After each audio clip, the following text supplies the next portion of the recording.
hikmat, kepintaran, kecerdasan yang daripada Tuhan.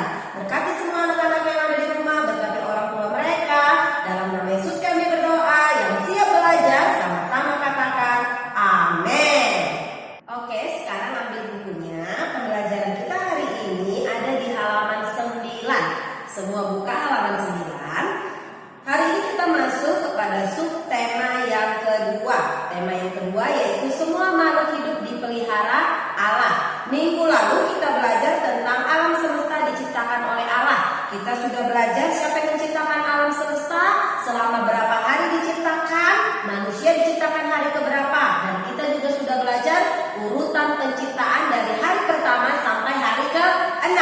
Dan hari ke-7 Allah beristirahat. Jadi diingat apa pelajaran minggu lalu? Minggu depan kita akan ulangan harian. Jadi siapa tahu nanti di cerita keluarkan soal-soalnya tentang penciptaan. Oh, hari ke-6 manusia Allah menciptakan manusia. Hari ke-4 apa yang menciptakan Allah? Jadi kamu harus hafal 6 hari penciptaan.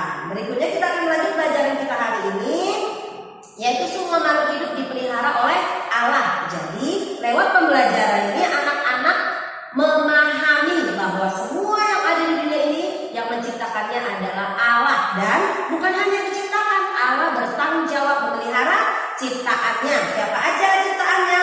Manusia, tumbuh-tumbuhan, binatang, dan semua yang ada di dunia ini adalah ciptaan Tuhan. Jadi kasih Tuhanlah yang membuat kita bisa ada sampai hari ini.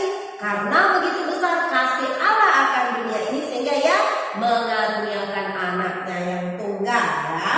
Jadi lewat pembelajaran ini juga anak-anak boleh mengetahui gambaran hubungan kita dengan orang tua kita sama seperti hubungan Bapa. Siapa Bapa kita? Tuhan Yesus dengan manusia ya. Oke, sekarang teacher mau tanya, kita semua punya orang tua. Anak-anak semua punya orang tua. Kalian ada karena orang tua kalian. Teacher Melda juga demikian. Ya, Teacher Melda udah nggak punya orang tua lagi, tapi Teacher Melda ada karena orang tua ya. Jadi kita semua mempunyai orang tua. Ada yang memiliki orang tua lengkap, ada yang sudah tidak lengkap lagi. Ada yang sudah duluan pergi ke surga. Kayak Teacher Melda, papa mama Teacher Melda sudah duluan pergi ke surga. Teacher Melda tinggal deh sama saudara-saudara Teacher Melda, tapi nggak masalah karena Tuhan Yesus tidak pernah meninggalkan teacher. Demikian juga anak-anak yang di rumah. Mungkin ada yang sudah tidak lengkap lagi. Oh, papanya sudah tidak ada atau mamanya yang sudah tidak ada. Tapi apapun itu, Yesus mengasihi kalian semua. Kalau masih ada, harus tetap bersyukur, harus menghormati orang tuanya ya. Jadi ayah dan ibu, mereka adalah wakilnya Tuhan di bumi ini untuk memelihara dan merawat kita ya. Jadi mungkin juga kamu dibesarkan oleh kakak atau dibesarkan oleh nenek atau dibesarkan oleh om. Ada yang orang tuanya udah gak ada lagi, dibesarkan sama tantenya, sama omnya, kakek atau sama neneknya. Siapapun mereka adalah orang tua bagimu. Kalau udah gak ada orang tua lagi kayak Teacher Melda, berarti orang tua Teacher Melda adalah kakaknya Teacher Melda yang sudah berkeluarga atau abangnya Teacher Melda. Mereka adalah orang tua teacher. Jadi teacher harus menghormati mereka. Demikian juga anak-anak yang di rumah, kalian harus menghormati orang yang sudah dipilih Tuhan untuk merawat dan membesarkan kalian. Jadi setiap anak pasti menerima kasih sayang dari orang tua, orang yang dipilih Tuhan untuk merawat kalian. Mereka mengasihi kalian dengan baik dan sangat baik. Gak ada orang tua yang membenci anaknya, gak ada orang tua yang memperlakukan anaknya semena-mena. Kenapa? Karena anak adalah titipan Tuhan kepada orang tua yang harus mereka jaga dan mereka rawat dengan baik. Seperti itulah kasih Tuhan. Seperti papa dan mama mengasihi kalian, demikianlah kasihnya Bapa di surga kepada kita. Jadi itu adalah gambaran hubungan antara kasih sayang orang tua dengan anaknya, seperti kasih sayang Bapa di surga dengan manusia. Jadi semenjak lahir kita disayang sama papa dan mama. Kita adalah gift, pemberian dari Tuhan. Jadi orang tua sangat sayang kita.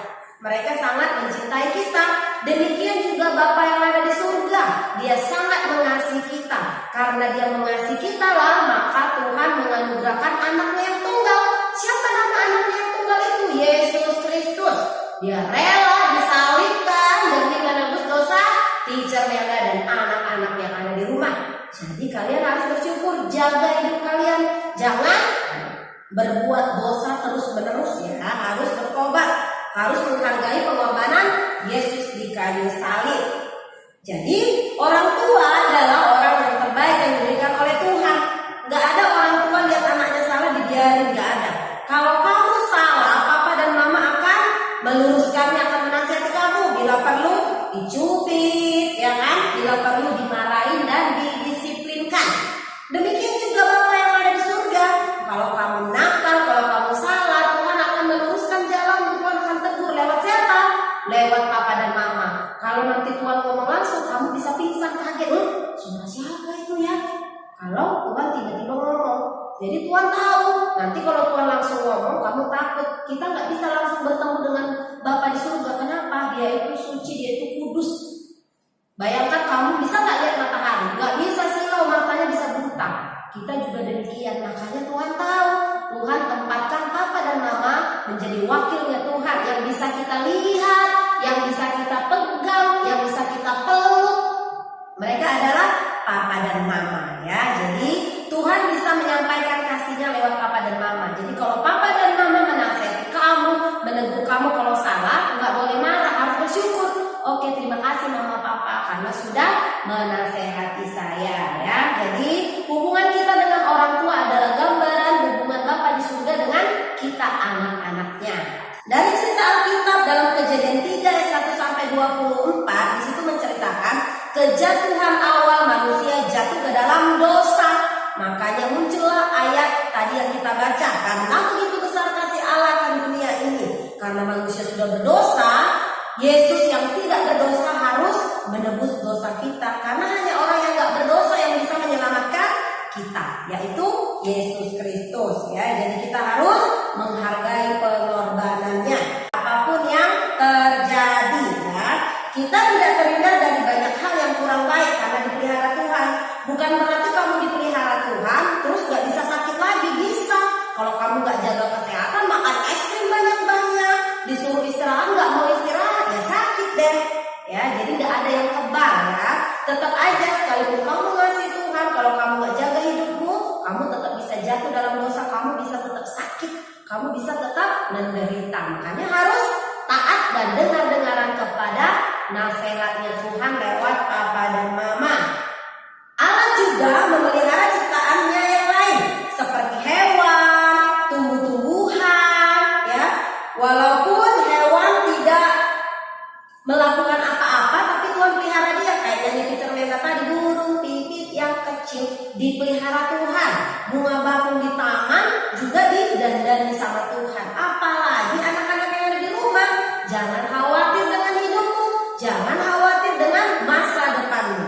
Apapun cita-citamu, percayalah bersama Tuhan kamu pasti bisa meraih semua cita-citamu ya. Jadi bila Allah begitu menyayangi dan terus memelihara kita dan ciptaan yang lain, bagaimana seharusnya sikap kita kepada Allah? Apa yang harus kita lakukan? Karena Allah sudah mengasihi kita, rela memberikan anaknya kepada kita. Apa yang harus kita lakukan? Kita harus menanggapi kasih Allah dengan cara apa?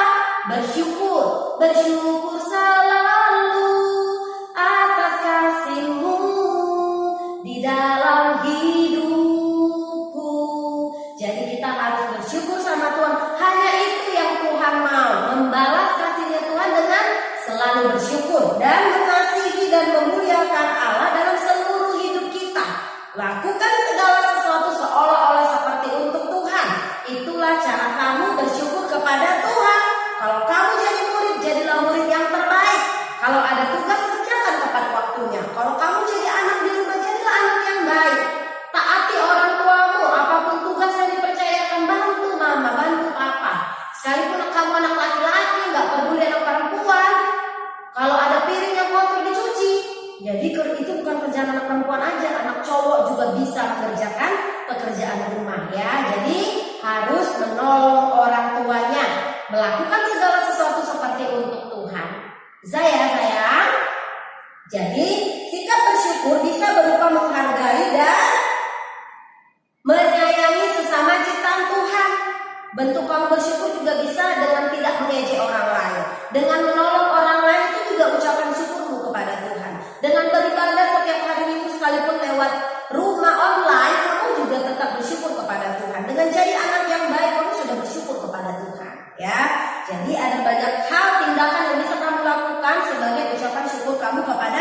Tuhan yang Maha Kuasa. Sampai kapanpun Allah tidak akan pernah melupakan atau meninggalkan kita.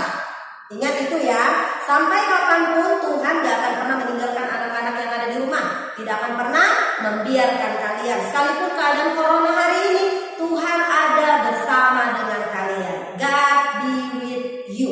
Ya, harus percaya kepada kuasanya Tuhan. Kehadiran Allah juga nyata dalam ciptaan lain di sekitar kita. Pemeliharaan Allah dapat kita rasakan dan nikmati bagi diri kita, orang-orang yang kita kasih, dan juga bagi alam semesta ini. Ya, jadi kita bisa merasakan kasih Allah. Sama seperti tadi Kejadian 3 ayat 1 sampai 21 menceritakan tentang Adam dan Hawa yang ditempatkan Allah di Taman Eden dan mereka melanggar perintah Tuhan. Disitulah kejatuhan manusia pertama ke dalam dosa. Jadi akibat dosa adalah maut. Dosa adalah dosa. Tidak ada dosa kecil, tidak ada dosa besar. Kalau kamu berdosa, kamu akan upahnya apa? Maut. Ya, jadi harus tetap menjaga hidup kita, harus menjaga kehidupan dan tingkah laku kita. Dosa membuat manusia mengalami kehancuran hubungan dengan Allah, sesama dengan ciptaan lainnya. Jadi manusia harus bekerja keras. Ketika Adam dan Hawa jatuh ke dalam dosa, akibatnya adalah manusia harus bekerja keras. Timbul banyak perselisihan antara sesama dan alam yang tidak ramah. Kita jadi nggak bersahabat dengan alam. Kenapa? Itu akibat dari dosa yang ditimbulkan, yang diawali dari Adam dan Hawa. Jadi hal itu dilakukan Allah karena Allah sangat mengasihi kita. Tuhan rela disalibkan demi menebus dosa kita. Jadi Allah melakukan itu karena Tuhan mengasihi setiap kita. Amin. Jadi itu pembelajaran kita hari ini. Untuk minggu depan kita akan ulangan harian agama yang pertama. Anak-anak baca bukunya dari yang pertama sama yang kedua. Untuk tugasnya, anak-anak teacher minta untuk mengerjakan halaman 14. Kita buka halaman 14 ya. Di sini ada ini proyek bersama-sama orang, tuliskan bentuk-bentuk pemeliharaan Tuhan bagi keluargamu dan ditandatangani oleh orang tua. Apa aja? Cuma 3. Lalu ini temukan kata-kata berikut di sini. Kewarnai kata-katanya, tandai biar teacher Melda bisa melihatnya ya. Jadi tugasnya gampang, itu aja tugasnya ini. Lalu kamu buat rangkuman pelajaran hari ini. Kamu dapat apa aja sih dari pembelajaran hari ini? Kan sudah kelas 4 ya. Oke, itu tugasnya. Kalau ada pertanyaan boleh tanya teacher Melda. Kita berdoa. Tuhan Yesus yang baik, terima kasih kami sudah selesai belajar. Berkat-Mu atas kami, berkat-Mu atas anak-anak yang ada di rumah. Biar lewat pembelajaran ini mereka lebih lagi bersyukur kepada Tuhan karena kasih-Mu yang besar dalam hidup mereka. Terpujilah nama-Mu Tuhan. Dalam nama Yesus kami